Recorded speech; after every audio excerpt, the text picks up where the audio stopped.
informational webinar for implementing the Connecticut State Department of Education K-3 Model English Language Arts Curricula. I am Irene Parisi, Chief Academic Officer for the Connecticut State Department of Education, and the purpose of our webinar today is to help others understand the design of the CSDE K-3 Model English Language Arts Curricula, to help clarify what it is and what it is not, and to support local decision-making and planning for implementation.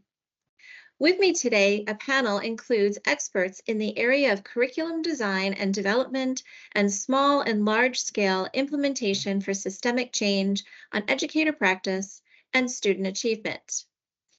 Dr. Joanne White, Education Consultant for K-12 Literacy, English Language Arts for the department. Dr. Maureen Ruby, who's been a member of the CSDE Curriculum Leadership Team, who's a former Assistant Superintendent for Curriculum Instruction and now serves as an Associate Professor at Sacred Heart University and in the Department of Educational and Literacy Leadership, and is the Endowed Chair of Social, Emotional, and Academic Leadership. Also with us is Paul Castiglione, the Academic Project Manager for the Connecticut State Department of Education. Dr. Joanne White, can you begin with an overview of the structure and the development of the K-3 ELA model units? Thank you, Irene. Our work began with understanding and using the information presented in the Connecticut K-12 Curricula Design Principles Handbook that describes a collaborative process for curricula development, committed to designing curricula that embodies 6 core principles to ensure daily opportunities to engage with on-grade level learning opportunities to accelerate learning. The core principles call for designing a focused, relevant, flexible, rigorous, and coherent curriculum that values diversity. The development of quality curricula is a multi-step, iterative design process that progresses from evaluating the existing teaching and learning to designing improved teaching and learning to implementing revised teaching and learning, and then back to evaluating the revised teaching and learning. And many school districts carry out this process in a planned and systematic manner that includes the 4 phases displayed on the slide. Next, we'll talk about the components of units to be included in curricula. The Connecticut K-12 Curricula Design Principles Handbook includes a template for designing units. And I'd like to highlight a few of the essential components. In our units, the Connecticut course standards, of course, have been included and assigned and organized into categories with each unit. And the categories are overarching, priority, and supporting standards. The overarching standards are selected to indicate the overall enduring skills and understandings of the academic work of each unit and collectively represent the year-long definitive learning outcomes. These standards are incorporated into the work of the units and are aligned with the identified priority and supporting standards. The priority standards include a carefully selected subset of the total list of the grade-specific and course-specific standards that students must know and be able to do by the end of each school year in order to be prepared for the standards at the next grade level. These are the assured student competencies that each teacher needs to help every student learn and demonstrate proficiency in by the end of the current grade. Supporting standards are standards that do just that. They support, they connect to, or enhance the priority standards. They are taught within the context of the priority standards, but may not receive the same degree of instruction and assessment emphasis as do the priority standards. The supporting standards often become instructional scaffolds, if you will, to help students understand and attain the more rigorous and comprehensive priority standards. We included 3 to 4 transfer goals based on the vision of the learner and aligned them with the priority standards of the unit. The coherence statements conceptualize how the content of the unit is connected to previous learning. The statements provide answers to questions such as, where does the unit fall in the progression of learning toward the priority standards? What learning occurred prior to this unit? And how is the content of the unit connected to future learning? How does future learning build on this unit? The essential questions serve to synthesize the how and why of the skills and processes the student is learning in the unit. Enduring understandings indicate the knowledge that can be applied in and beyond the classroom. Enduring understandings also represent students' insights developed over the course of the unit. Next, Dr. Maureen Ruby will speak about the design process and other important considerations from the leadership team perspective. As mentioned, Dr. Ruby was a member of the team responsible for sharing her expertise, opinions, resources, perspectives within and across content areas. Members of the design leadership team supported the department in providing strategic direction for curricula development, as well as other considerations. And now Dr. Maureen will speak about those other considerations. Thank you, Joanne. So in thinking about all the things that Joanne touched on in the last slide, the leadership team came together, and as people who are, most of us were in schools, we were really thinking about supporting the curriculum writers of this document that we're going to see today to be able to make the curriculum come alive for people in districts. And so we discussed a lot of things to be supportive. And one of the things that we discussed was having a framework, a theoretical framework that really put students at the center of this curriculum. And so we talked about focusing on student identity development, their skill development, their intellectual development, and their criticality for moving forward. So criticality would be focusing on their students' ability to interrogate the world that they live in, to be questioning and developing agency as future leaders in our country and in the world. And so to do this, we considered what curriculum is and what curriculum isn't, which is going to be touched on in a bit. We thought about curriculum as being a blueprint for districts and for educators in communicating what the desired outcomes, essential learning outcomes, are for our students. And Joanne addressed many of the elements that are considered in doing so. And so at the center, as discussed, are the state standards. And what we really wanted to highlight is the fact that those state standards are minimums for all, that they are not ceilings for where our educators can go. So the curriculum's designed to support the educators in organizing their instruction and the learning activities that would be arranged in an interdisciplinary manner. Scientifically based research would be at the foundation on literacy, language development, and educational neuroscience.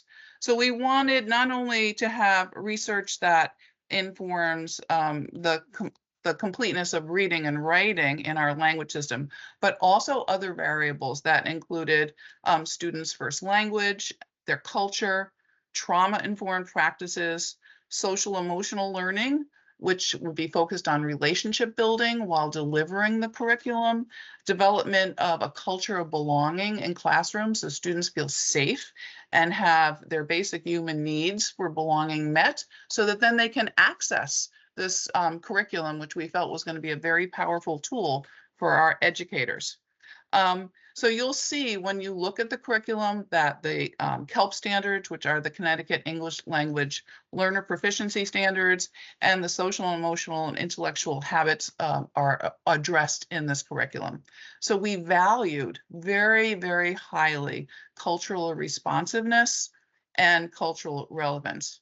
And so what was important to us as a team informing the writers and designers of this curriculum is that this cultural responsiveness and relevance would be more than just children seeing images of characters that look like themselves, but rather it's having diverse main characters in the choices that we make for use in our curriculum, and that there are diverse authors and illustrators of the materials that are used in the curriculum. And in recently speaking with Jay McTighe, who is the author with Grant Wiggins and Greg Curtis and Judy Willis of books that are focused on what we call understanding by design, which you'll see in the curriculum. There's a backwards planning in here. This past summer, he was talking about in a conversation we had about curriculum 3.0. And that's where we are now. And that's what this curriculum represents, because we will see that this curriculum is focused on impact.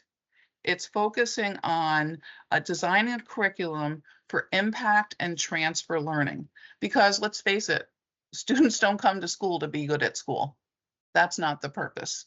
We're designing a curriculum that's going to prepare our students for transferring the learning that they are able to experience through our curriculum to tackle messy, unforeseen problems, because they can transfer what they're getting from this curriculum.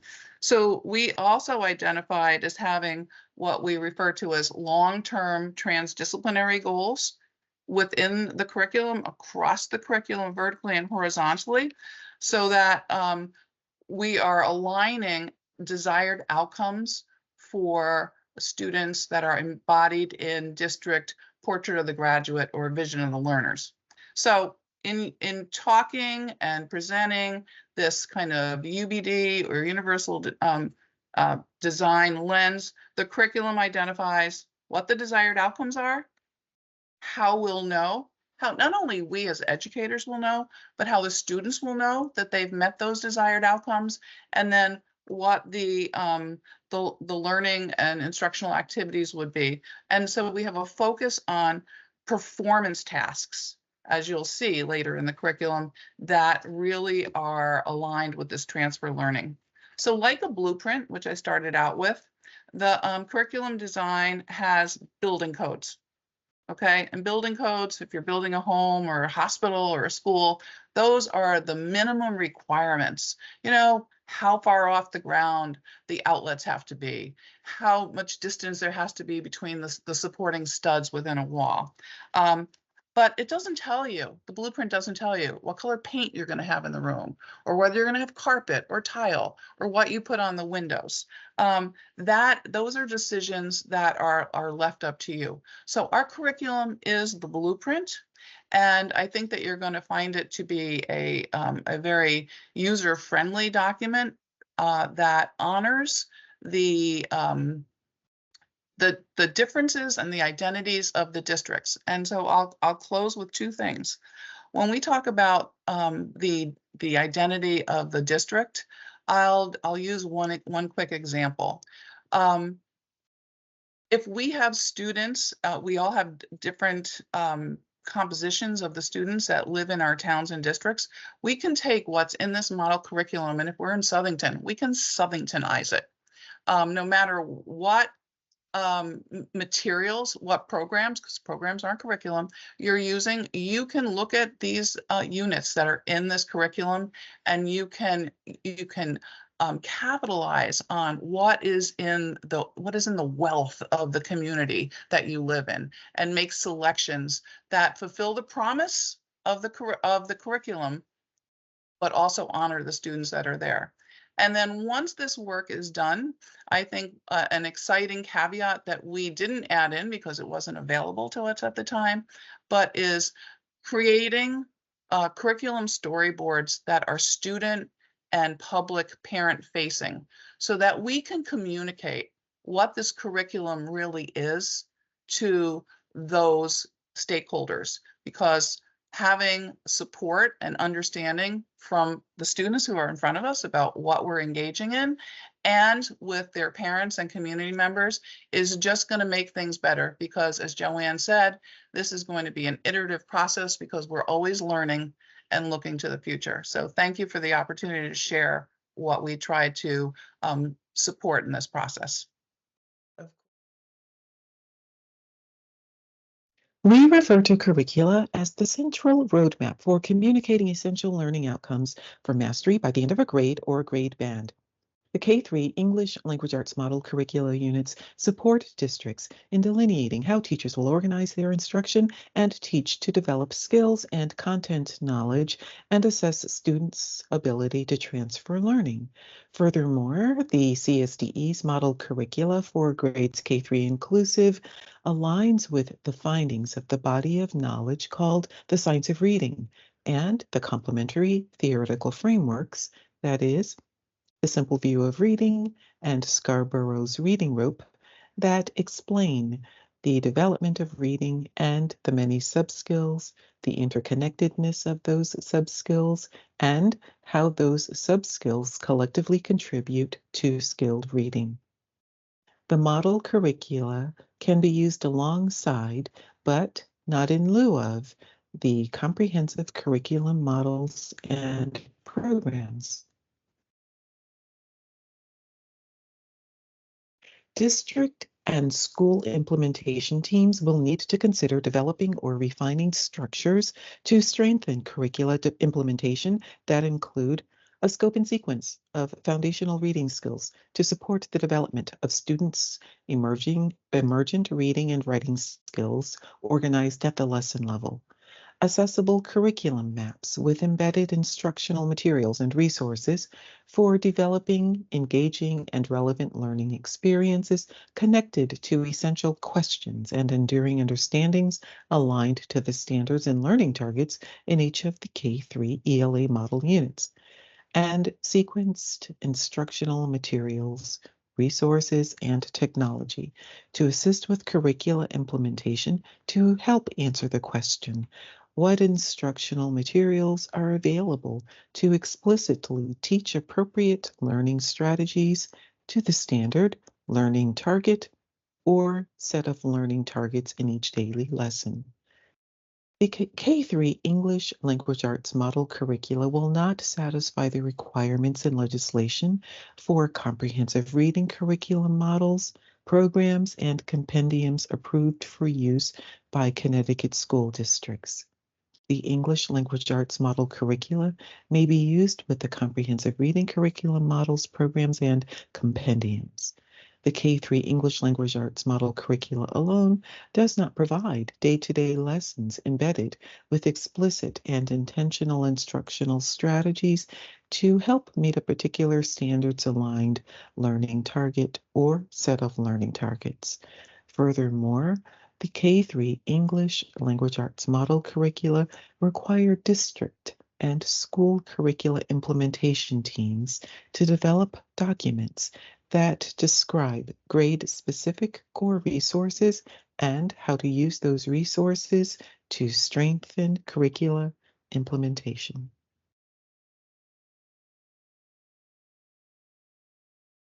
And now we'd like to share not only our commitment as a Department of Education to providing open education resources, but also to show you how there is universal access to all of the model curricula anytime, anywhere. So at this time, I'd like to invite Paul, our project manager for this work, to show us how teachers can access the model curricula, again, anytime, anywhere. Thank you, Irene. I'm excited today to show everyone Go Open Connecticut, Connecticut's public digital library of open educational resources. So what is an OER? It's to provide all educators with universal access to high quality, high impact instruction and resources and model curriculum at no cost. So what is an OER? They are learning materials in any medium that can be modified and or enhanced because permission was granted by the author. So why use an OER? Because it saves time and energy, it increases flexibility, and adds to our existing materials and knowledge. When the user goes on the Go Open landing page, they will notice a green tile at the bottom labeled K-12 Model Curricula. This is where all model curricula can be accessed.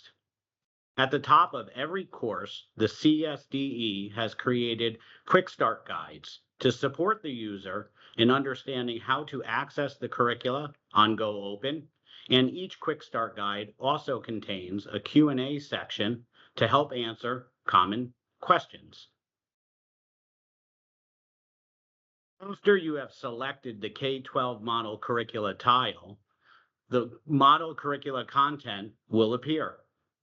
Select the CSDE K-8 Model English Language Arts tile, and once you select that, you will see all K-8 model curriculum, and you will be able to select the grade of your choice.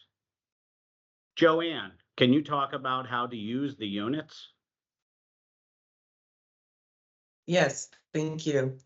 So similar to the development of quality curricula, planning for the implementation of the K-3 model curricula is a multi-step iterative process.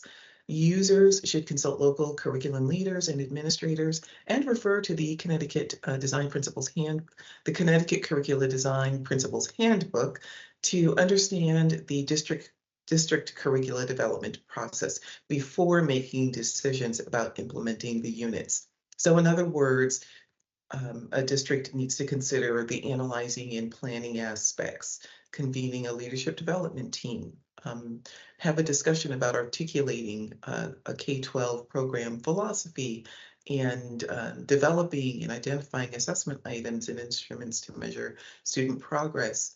In other words, take stock of what you have, and then make decisions as a team moving forward to determine if you want to fully implement the units, use the units to benchmark, what's available and included in current curricula documents, and then perhaps make decisions about supplementing for local implementation.